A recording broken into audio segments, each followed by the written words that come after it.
Just another day at the barbecue. Man, it's a gorgeous day out today. March 16th, 316. That has some significance. John 316. Anyway, gonna start working on this. I gotta put a bathroom in here. This is where I'm starting at. Open this door. The bathroom floor was all rotted out, a mess. So, gotta replace it, gotta repair it. Pretty much just build a whole new floor. So we're gonna have to hang some headers here, or hang a rim joist, and then run joist across it and throw down a plywood floor. Whew, that's a lot of work. Oh well, I guess I better get started. Connor put that ceiling up there. That's gonna be a floor for an upstairs kind of summer porch. And what I do know is that's level. So I can measure down from that to get marks that'll coincide with this floor. That's right here behind this drywall. There's the floor there, the original kitchen floor. That's crooked too. I mean, the whole house is crooked. They just, in the old days, they just didn't use heavy enough lumber sometimes. And things sagged and things moved and all that kind of stuff. All that to say, I'm going to get the joist level to the level that'll bring 3/4 inch Advantech or that subflooring, tongue and groove subflooring, up to the level of that floor. So when I put in the whole new floor, it'll try to make it even if I can. Probably have to blend it out with a little bit of floor patch or something, but we'll still get as close as we can. But before I do that, I'm going to take a chisel and chip away at this where we poured our concrete. This is, one of these is hot, one of these is cold, PEX. I got to hook into those so I can run water over to the man shed. That's going to have a shower in it. That'll wind up being a bedroom suite. This will be heat for it, so we can get a little bit of heat over there. This is two 20 amp circuits that are going to go over there. So there's power, and this will be the control to operate the circulator for the heat. Here's where I'm at. I'm in this bathroom. Now this house, like I said before, it's just crooked everywhere. I mean, the floors swale. Now when Connor lived here, he actually jacked up a lot of the floors and made them better. So it really is a lot better inside the house, and it's stiffer too, but it's really only 2 by 6s, I think, for floor joists. Yeah, and they're spanned like more than 16 inches. It's weird. Old houses. Yeah, they can be strange. So anyway, I want this floor to be flat. I'm going to, already have, now what I've done is I got a match going in here. And if you look at this, I've got the old floorboards, which is about 3/4 of an inch. And then I got another 3/4 of an inch before it comes up to the linoleum that's in the kitchen. And when I say linoleum, I really mean sheet vinyl. I'm just old and remember old terminology.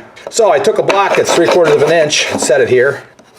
And I got that so it's even with that. I cut this board to length, Samantha helped me measure it out nice and tight. Got it so it was here. Took me a couple tries, but I trimmed this out. Typically, I would have to put some kind of barrier under here, but it's just hovering just a little bit. It's not touching the concrete actually. So I'm not worried about it wicking moisture up. Because if you set regular untreated lumber on concrete, it'll wick water. A lot of times it will. Sometimes it won't, sometimes it will. In here, I think this concrete's pretty dry. It's under a roof. It's all inside, but it still could happen, so I got a little gap there. I'm going to attach this whole board with ledger locks. The next thing I'll do is figure out what I'm going to do on this side. Well, I kind of goofed. It was just extra concrete from when we poured the man shed, and I just slopped it in here, and it was just me by myself as the other guys were finishing up the shed, and the guy was having trouble getting it off the truck, and it was really a hectic nightmare of a day.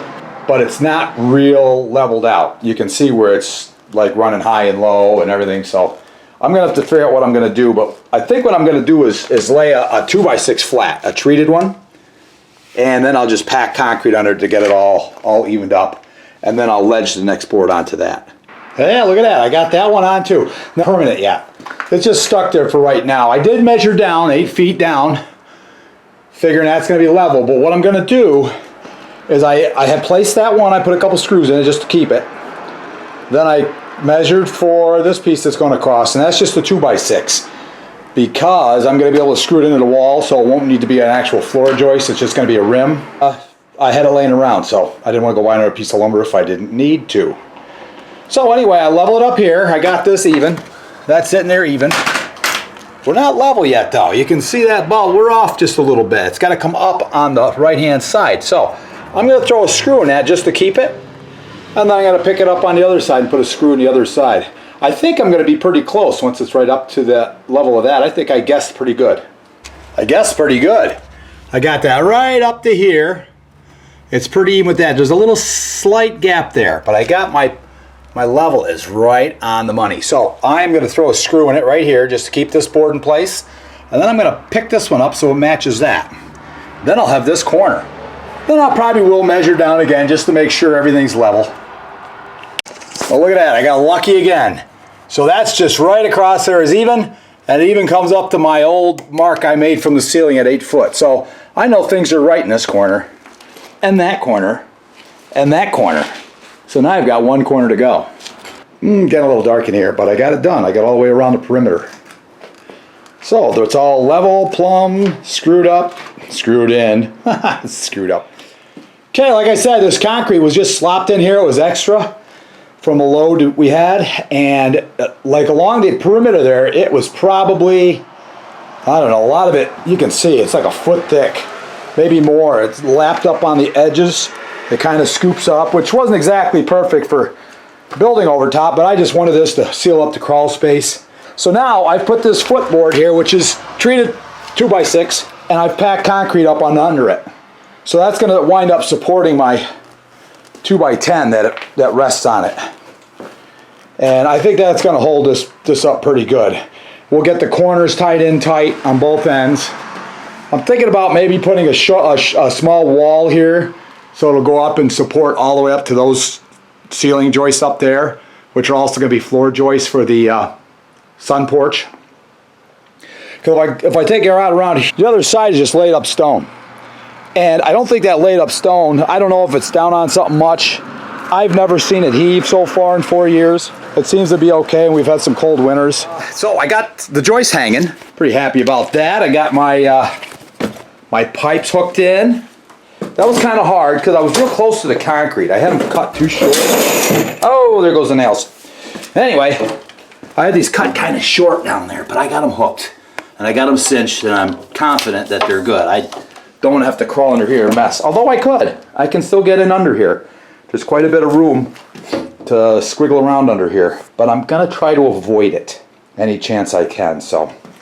But I can if I have to. So that's good stuff. Hey guys, that's a video we taped back in March, and I got a bunch of other ones to go along with it, where I kind of finish off that whole bathroom.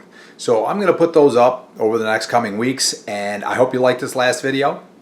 Like, subscribe, and ring the bell, share it, and we'll see you on the next one.